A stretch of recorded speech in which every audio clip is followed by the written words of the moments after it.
Hello. My name is Alexis Wilkinson. I'm a current Harvard undergrad in my junior year, economics major, psychology minor. I'm a Libra. You know, as a 21-year-old, you're probably wondering why I'm here today.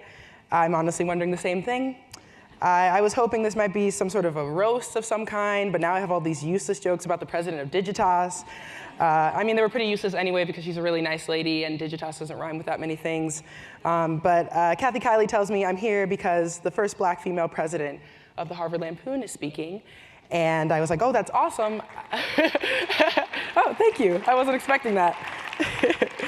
And you know, she reminded me that I am that woman, and so ipso facto, I'm here. I say all this just to acknowledge the fact that I'm probably woefully underqualified to stand here on the stage. I'm not the EVP of a multinational corporation. I've never handled a merger and/or had a baby. Sometimes when I'm under pressure, I forget how to spell the word "the," and I try to sound it out phonetically.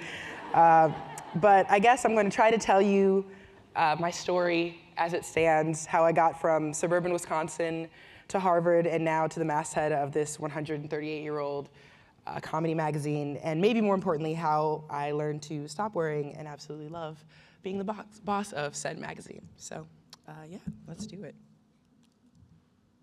Ooh, there we go. Oh, it's Wisconsin, yay. So I was born in Racine, Wisconsin, which is in the southeastern part of the state, not far from Milwaukee and Chicago. Whenever I tell people I'm from Wisconsin and that most of my mom's family live there, they always seem really surprised that there are black people in Wisconsin. But I do reassure them that we all live in the same 25-mile radius, so don't get scared or anything.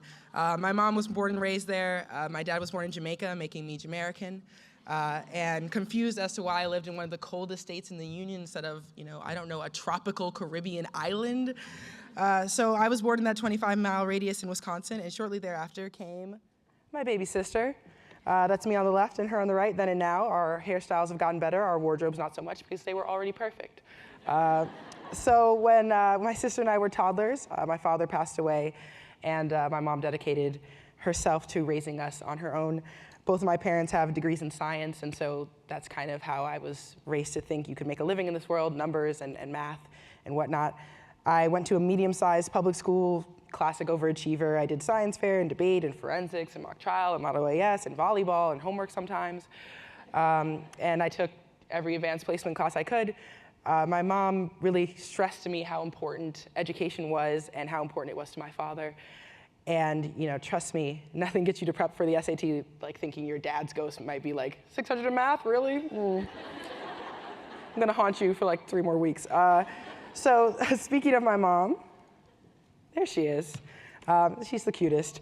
And she was the one who brainwashed me and my sister into achievement. My little sister goes to Yale now, she's pre-med. And by the end of my high school days, our finances were really tight. Both my sister and I were working. We worked after school pretty much ever since we were legal to do so at 15 and a half, but all of our activities and all that stuff that I listed off was really expensive, and college savings were really non-existent. So when application time came around, I knew I'd have to go wherever the money was. And so I got fee waivers and I applied to 18 schools, which was hell. And you know, everywhere from Georgia Tech to Stanford, I applied to big schools and small schools and tech colleges and liberal arts colleges. And I knew the odds at these selective schools, so I just threw everything at the wall and was hoping that something would stick. Fortunately, one school in particular did. Harvard. Getting into Harvard was one of the happiest moments of my life, and the moment that changed my life forever. Not only did Harvard offer me more financial aid than any other school, including my in-state option, UW-Madison, but they didn't give me any loans, and so it was free money. And I don't know who can give away free money to random low-income 18-year-olds, but apparently Harvard can. And so once I decided to attend Harvard, I started reflecting on my interests in the liberal arts. I started to realize how much I actually gravitated towards comedy writing despite my sort of math science background.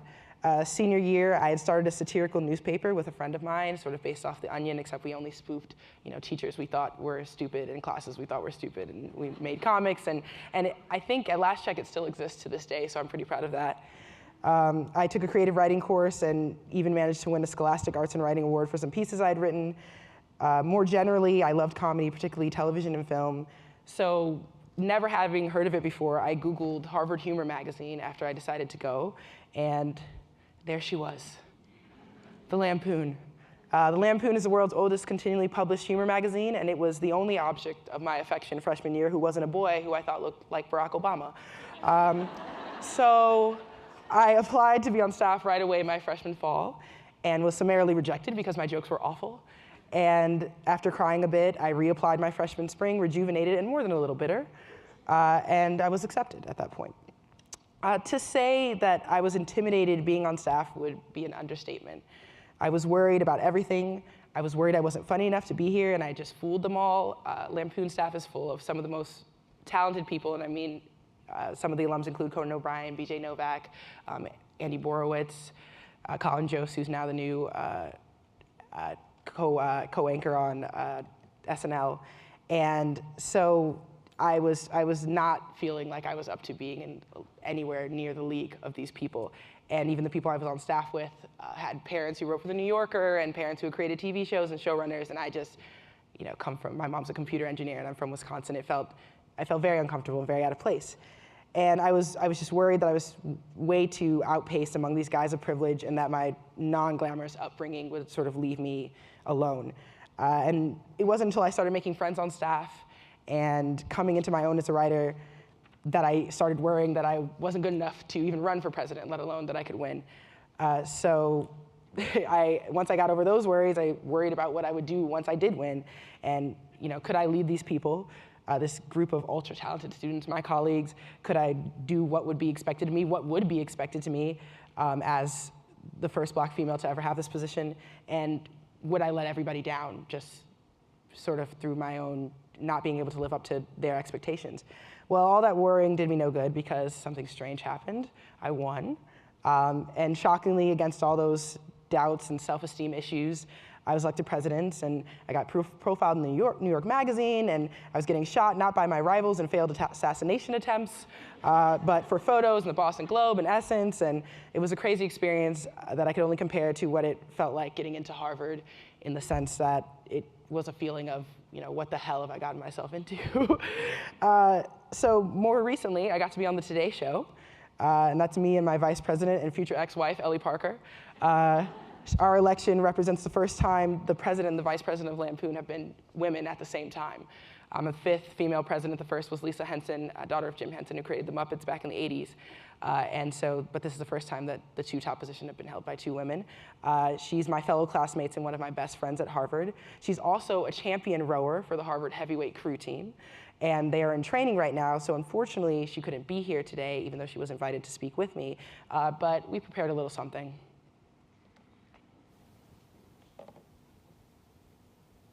Alexis, I didn't see you there.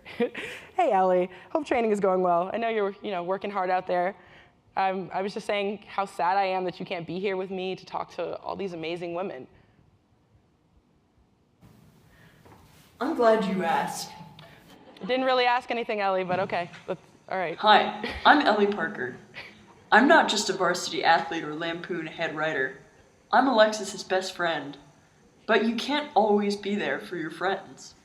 I couldn't make it today, but in the end, Ad Club got what it wanted. A strong, independent Black woman who was definitely not the second choice after Michelle Obama. Okay. Thank you, Ellie. Yeah, Ellie she's really committed to being a varsity athlete, and both of us kind of have a lot of our plates right now. Some people would say I'm overcommitted, but I like to think of myself as peakly productive. I like being both an athlete and a writer. It works both sides of my brain, plus my body and my soul and my earthly patience. Just like you, I wake up every day prepared to face adversity, and with the knowledge that I'm one day closer to death. I know you're thinking, we're only 21, and we have a lot to learn, but we pretty much know everything. Now, Ellie, I don't think I would say that we know everything, but we do know a lot about being leaders, producing a magazine, getting a bunch of college kids together when there's no alcohol. Actually, we probably don't know anything about that last part. Alexis Wilkinson is a precious living antique, And I'm proud to call myself her friend. Aw, thank you, Ellie. Ellie and I have this amazing friendship, and I think, particularly as women leaders, it is so important to be actively supportive of one another. There's not an iota of jealousy between us. Ellie has given me nothing but support in every one of my endeavors, and does it all with her signature smiling face.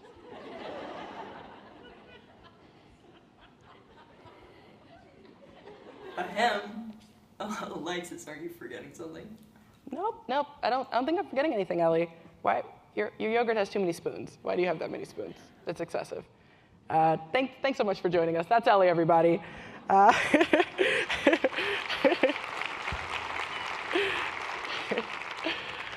So now that you know a bit about my story, I'd like to share with you the story behind the story. Through all these interviews and whatnot, I've been asked some really stupid questions, and I just kind of wanted to go through, I guess, my answers to those questions.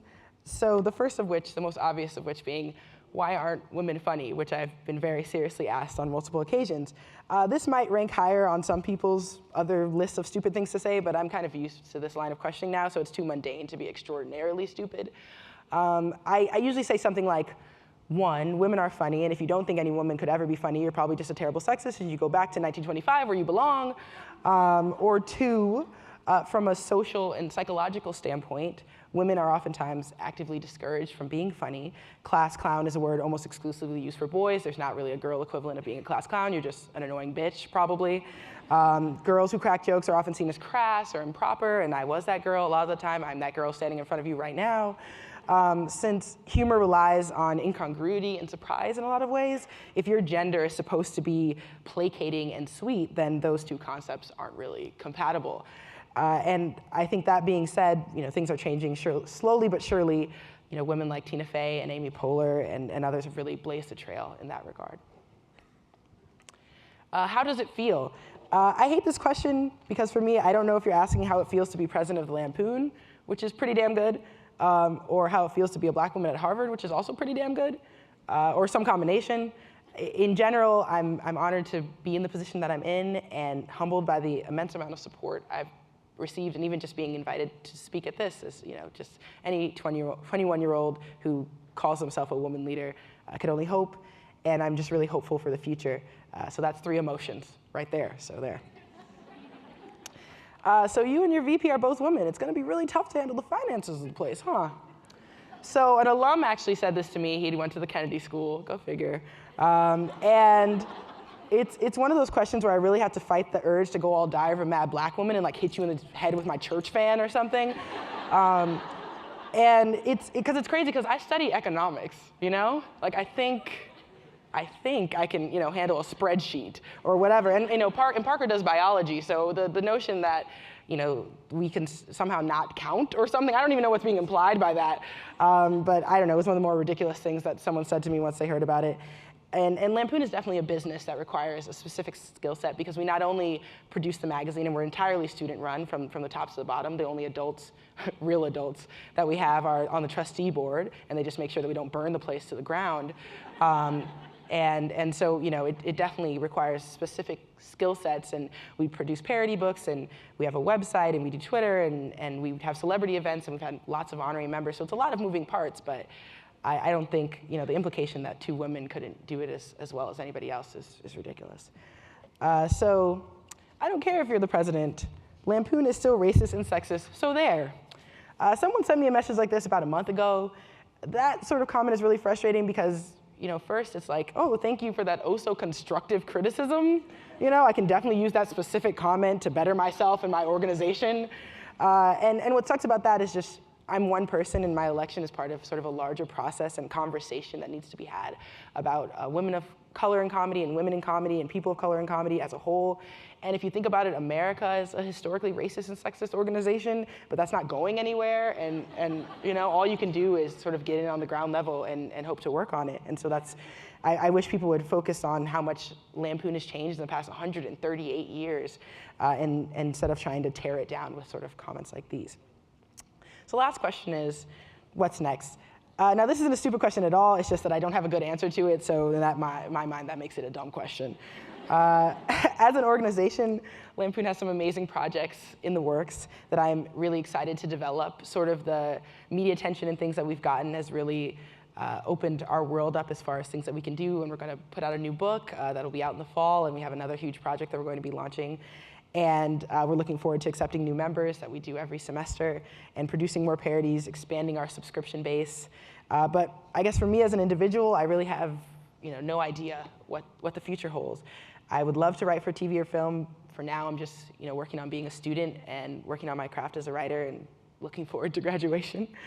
Overall, I think my journey has been full of so many surprises, and the past 4 months alone have been a really unexpected whirlwind of experiences, and even being able to speak to you all today has just been another surprise, which I thank the Ad Club for. And I guess I hope that my journey can somehow inspire other girls like me who worry too much and underestimate themselves, not knowing that there's really no reason to hide or cut yourself down, especially when other people in the world are more than willing to do that for you. And so when I think of my position and all that the future holds, I'm just so happy that I'm here, and that not once during the speech did I do that weird hand floppy thing that I do when I'm really nervous sometimes. And so that's it. Thank you so much.